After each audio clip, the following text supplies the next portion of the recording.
بسم الله الرحمن الرحيم. عن جابر رضي الله تعالى عنه قال قال رسول الله صلى الله تعالى عليه وسلم في الحديث: لا تسب الحمى فإنها تذهب خطايا بني آدم كما يذهب الكير خبث الحديد. رواہ مسلم۔ حضرت جابر بن عبداللہ رضی اللہ تعالیٰ عنہ روایت کرتے ہیں کہ نبی کریم صلی اللہ علیہ وسلم ام مسیب کے گھر میں داخل ہوئے ان کی تیمارداری کرنے کے لیے۔ آپ نے دیکھا کہ وہ کانپ رہی ہیں تو حضور نے ان سے پوچھا کیا ہوا ہے، آپ بہت کانپ رہی ہیں۔ انہوں نے کہا الحمى لا بارک اللہ فیہا، یا رسول اللہ بہت بخار ہے، اللہ اس میں برکت نہ دے۔ اس وقت نبی کریم صلی اللہ علیہ وسلم نے یہ بات ارشاد فرمائی جو آج ہم نے روایت میں پڑھی، لا تسب الحمى۔ حضور نے فرمایا بخار کو برا نہ کہو، فإنها تذهب خطايا بنی آدم، چونکہ یہ بنی آدم کے گناہوں کو اس طرح دور کر دیتا ہے، کما یذہب الکیر خبث الحدید، جس طرح بھٹی لوہے کے زنگ کو دور کر دیتی ہے۔ تو دوستو،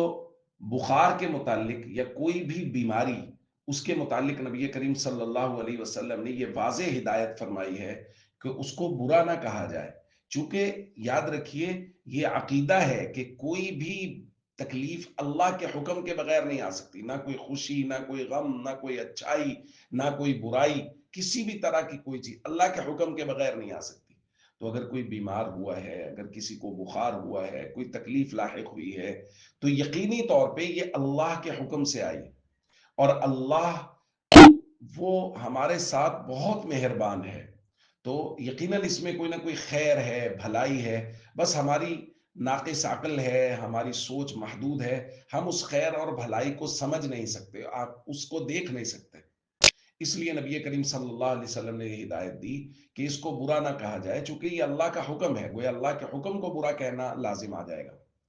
تو دیکھا یہ گیا ہے کہ بہت سارے لوگ جب وہ کسی شدید بیماری میں مبتلا ہوتے ہیں